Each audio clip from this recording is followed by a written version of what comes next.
Hey guys, this is Hell Hades. This is another Raid Shadow Legends video.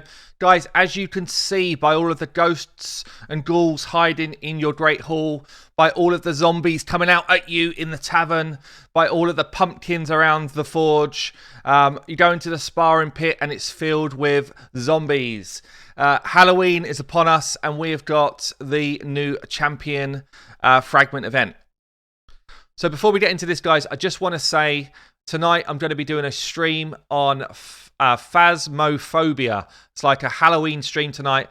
I will be ghoulish. I will be looking different to this. Come and check it out. 8 p.m. UK time, 3 p.m. EST. Come and check us out. My stream is Hell Hades TV. It'll be linked below in my description as ever. I'd love to see you there. So Elegaius Fragment Event. I'll go into his kit in a second. But let's just read through what's going on. So, as ever, guys, I will try and get my hands on an Elegaius before I actually get one, like for real, to see if you guys should be working on them. Like, if anyone pulls one early, normally I get a bunch of DMs and people are like, "Do you want to try them out?" And I will do that if I can. If that's not the case, then I will just work hard to get him as early as I possibly can anyway, to just try and give you a preview of, is he worth all of your effort? So, what have we got? We've got a number of different events, as ever, which you can get fragments from. Now, when this first came out, this type of summoning a legendary, everyone was like, bring back the fusions, bring back the fusions. Now I'd say the majority are on the camp of, these are actually good. These actually are easier to get your champion than a fusion. There's less kind of potion keep grind. There's less kind of champion leveling, all that type of stuff. And it actually costs less resources if you can do these events. So a lot of people now are kind of moved over to the fragment events are awesome camp versus fusions. The only kind of benefit of fusions is that you might already have some of the epics to fuse, or some of the epics might actually be worth keeping. So for like a newer player. Anyway, let's get into what's actually going on here. So my first initial thoughts are like, how many fragments are available and where have they kind of hidden the big hitters behind? And in terms of like up the top here in events, you've got 20, 30, 40, 50, 60, 70 in events. You've got 20, 30, 40, 50 in tournaments. So 120 fragments available. There's also an extra 5 fragments to anyone who gets first or second in any of the tournaments. I don't think you can just kind of bank on those because you're going to be up against like 50 or 100 people or something. So there's basically 120 up for grabs in standard play. And you've got 40 of those hidden behind summoning. So like 30% odd are hidden behind summoning if you don't include the extra 5 you could get if you win your groups. So you kind of have to do a summoning event to be able to get the champion. And it looks like Summon Rush is the one where you've got the most chance of points. And this one's actually available now, so we're going to check that out in a minute. Dungeon Divers, generally easy. They're pretty much everything you're doing is going to be Dungeon Divers. So if you are trying to do like 1st to the 5th here, so if you're trying to do champion training, if you're doing it in campaign, that's Dungeon Divers. If you're doing champion training in Dragon, which you can do by the way, then that's Dungeon Divers. If you're doing the Dragon tournament, that's Dungeon Divers. So make sure you don't over spill your points on a day where you can't get the double bubble prize of doing Dungeon Divers as well. That's a big tip. Make sure that you're banking up your artifacts so that when the artifact enhancement events come around, there's only 5 per event, so they're going to be kind of pretty weak number of fragments you get from these. And I'd imagine if there's only 5, they're not going to be right at the bottom of the pile. I would hope not. But yeah, again, like, keep your artifacts, do the leveling when it makes sense to do the leveling on those. The summoning ones I'll come to in a second. Dragon tournament, only 5. Ice Golem is 10, which is weird to me. I guess it's either going to be higher in the order around where you get them, or they just realise that Ice Golem is something that people don't really like to farm, so they make 10. I'm not sure. Champion training is generally quite hard to do, but 5 fragments, you'd question whether you even want to do that. There was 15 on this one, so there's probably going to be 2 lots of fragments, a 5 and a 10, a 5 early on and a 10 late on. And the arena ones are normally super easy. So it feels like if you can get some points out of this summon rush, this is quite achievable, you know, like 20 easy, 30 easy, call it 35, 40, 50. It's probably like 65 easy to get fragments out of this lot. And then the summon rush is where people can either do it or they can't. So the summon rush has just popped. And when I had a look at it, you've got like 15 relatively easy, 1,070 points. The 3,500, you might just forget about it and save your shards or your summoning ability for the champion chase after that. So depends how many you've got saved up and stuff, but you know, 3,500 feels pretty doable. Sorry, 1,070 feels pretty doable if you've got a mixture of a few normal shards and, you know, perhaps one big boy shard. 3,500 though is actually quite hard to get to unless you buy shards. So 15 points pretty much locked in from that. So all I'd say, guys, like, be sensible with the way you approach these type of events. Don't burn out all of your energy, all of your gems in the first one. Pick your spots. Pick your spots about where you're going to get the best return for your time and work on that. Let's have a look at Elegaius then. We'll have a look at the other champions as well whilst we're doing it. So finally in the game, Elegaius, as ever, I mean, they've done a very cool job on all of their skins. Elegaius is thirsty. So thirsty. What is that tongue? Yeah, so very cool scythe and all that type of stuff. Yeah, I just like it. Like the skin. Really good. What have we got in base stats? 106 base speed. That is fast. Very fast. Good base HP. Good base defense as well. All of the abilities are based on HP, which is nice. 22k is a good starting point. We do have some accuracy already in the build. But that base speed kind of makes Elegaius a viable champion for most things. What we got then? Block cooldown skills. So this is the one that for every 1% of HP you lose, you get a higher chance of the block cooldown skills working. It's at 35% if you book her out to start with. So what do you need to do here? You need to lose like most of your health for this to be 100%. It's an interesting A1. I don't know how effective that's going to be. Certainly if she was in Swift Parry kit and it procs, then that's amazing. That's an amazing A1. A2 then attacks one enemy, can book it down to 3 turns, puts the target's skills on cooldown. If the enemy team has got duplicates of the same target champion, will also put their skills on cooldown. This is out and out a Faction Wars ability, probably a Doom Tower ability. Like if you're up against a team that's got 3 Valks, you go on and you put that Valk's skill on cooldown, the rest of the Valk's skills go on cooldown. Same with the Sathalias, which are a nightmare. So this is blatantly aimed at Faction Wars right now and probably aimed at Doom Tower that's coming. So this is cool. What I don't know, and someone did ask this question, it's quite an interesting one. What if you do this to a Spiderling? Can they still poison? Is there poison an ability, or is it just, does it just happen anyway? I'd imagine it won't stop the Spiderlings from poisoning. I'd imagine, but it's worth a look. So yeah, so this is interesting. I can't think of anywhere else in the game right now that this skill becomes super effective. You know, there's not like, there's no waves in normal dungeons. It's not going to help you with boss fights, anything like that. But for Faction Wars, pretty amazing. And then we got this one here. A3 attacks all enemies, which is good. 100% chance to remove 2 random buffs. 100% chance, this is if booked, to decrease all enemies' turn meter by 20%. Decreases enemies' turn meter by a further 0.2 for every 1% she loses. And then she's got a passive here. Prevents this champion's death and keeps them alive on 1 HP when hit by a fatal, which is very cool. So it's kind of a bit like the Rota's passive in a way. You know, you've got like a fail-safe way to stay alive to start. If this still prevents this champion's death, heals them by 10%, fills their turn meter, and places a big bad boy shield on them equal to 30% of their HP. So in effect, you're getting 40% of your HP back, but you've only actually got 10% of your HP, which means that the passives or the abilities on these do scale up. The shields won't stop this scaling. That's cool. Will not prevent this champion's death if they are under a heal reduction debuff. That's interesting. Which is basically like the reduced healing one, yeah? So, it's a really interesting kit. Maybe she's an answer to what happens if you go second in the arena.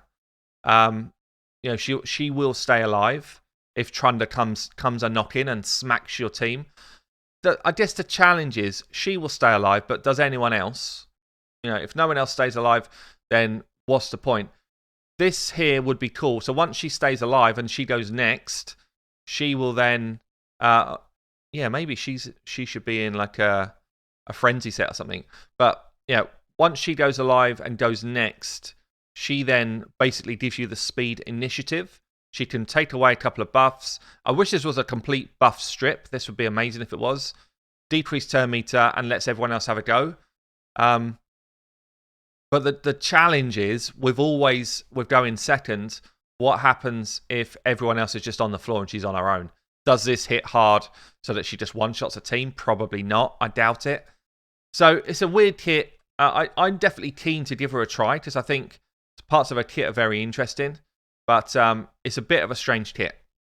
So let's look at Annie then. Annie's like my favourite of the skins that have come out. I really love this skin. She is void, so she's going to be hard to get. Look at how awesome the job they've done on this is. Like, literally like... Good job. This skin is absolutely freaking awesome. I love it. Absolutely love it. Even if she's a terrible champion, if I got her, I'd be playing with her all the time just because she looks so freaking awesome. Massive base attack, good base speed, bad base defense is what you'd expect from someone like this. She's going to be an out-and-out crazy nuke champion. Look at the twitching, man. It's absolutely awesome. So, she's got a 3-hitter here with a chance to put heal reduction on. Nice for Fire Knights, I guess.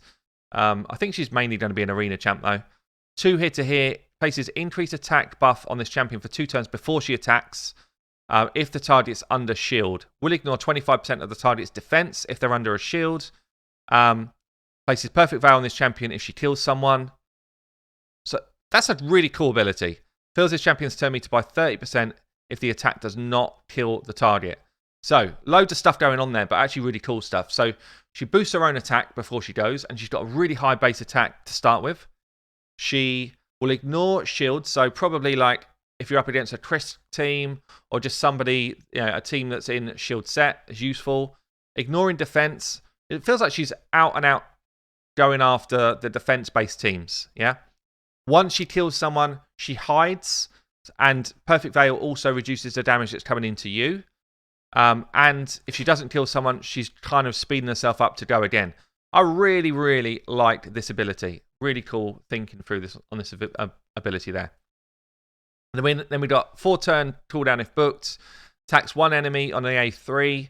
Ignores 25% defense if they've got higher defense than her. Ignores decreases the target's max HP if they've got a higher max HP. Will repeat the attack a second time if they've got both of these things. So you've kind of got like a double hit if they're a higher HP, higher defense. Chances are with this base defense, they are going to have a higher defense than this champion. Chances are, the way you build her, they're probably going to have a higher HP as well. So again, she's just like an out-and-out tank killer. What's a shame is it doesn't look like she prevents them reviving. Let me just make sure I'm right with that. When revived, attacks the enemy that killed this champion with default skill. Toys don't die. So if she gets revived, she attacks the champion that kills her. Also fills this champion's turn meter by 25% and places a shield equal to 50% of their max HP. Maybe that does mean you'd build some HP on her. This is quite interesting as well. Each hit, what's this? Magical Heart. Each hit has a 50% chance of increasing the target's turn meter by 5%.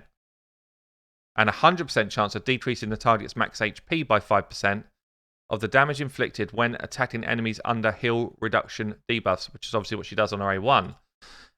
Also heals the champion by 5% of the damage. It's in a bit of a weird one. So each hit, chance of decreasing target's turn meter. I guess it's okay. So a little bit of turn meter reduction. 100% chance of reducing max HP. Again, I guess if you've got like a war of attrition versus tanks, maybe she comes in as your only damage dealer, and the other 3 people in your team are like revive, high support, high resistance tanks, and slowly but surely she takes people down. Really interesting kit. I'm sure some people are going to be able to play around with her and do some really fun stuff in the arena. Really like this champion though. I love the design. Let's have a look then at the Knight Revenant. This is the one I'm probably most excited about in terms of just like really different for Clan Boss. Again, great job on the aesthetics. Like, really good job. Very cool. Almost a bit like Pinhead, if you watch the Hellraiser films. Pinhead kind of feel to it. So what we got? Attack 1 enemy, 40% chance of increasing duration of 3 random debuffs. So a bit like a Vizier passive ability. A Vizier A1. But you're only increasing 3 random debuffs on the target, not all of them. So a bit of a weaker version of a Vizier. We've got attack 1 enemy, can book it down to 3 turns, and can place decrease attack for 3 turns. That's huge. So she can be your decrease attack champion for Clan Boss. Also heals all allies by 15% of this champion's max HP. The heal increases for each poison debuff on the target. Huge for Clan Boss this. She can be your decrease attack champion. She's got a solid base defense, solid base HP, which makes her good for Clan Boss. All of her stuff scales off attack, so she's probably not going to be a hard hitter. She's a support champion. But she can be your decrease attack champion, as well as an extender. A bit like Vizier. Vizier can do that as well. But Vizier puts a couple of stupid buffs on, or debuffs on at the same time. She's also on a 4-turn cooldown if booked. Attacks 1 enemy here. 100% chance if booked of placing 3 big boy poisons and poison sensitivity for 3 turns on a 4-turn cooldown. Really, really cool Clan Boss opportunity with this champion. Really cool. Decrease attack, 3 poisons, poison sensitivity, and the ability to extend. You know, you put her up with a counter attacker, an ally attacker. This is going to proc more often. Really cool champion. I think a lot of stuff's going to be played around with Nama, and she's got defense to stay alive. The biggest shame, and it's going to follow up in my video that's coming actually later today, is that unkillable teams are kind of where it's at right now, and she will be good in an unkillable team, but yeah, she will be good in an unkillable team, but you don't need this debuff. So you'd rather have, for an unkillable team, decreased defense or weaken or something else here, and you don't need the heals either. So she's definitely works better in an old school Clan Boss team, but she will be awesome for that. And then the last one then of the new champions is the Epic Masked Fearmonger. So again, very good base stats. I like it. They're doing a better thing with base stats. The base HP is low actually, but the attack is high. Defense is solid.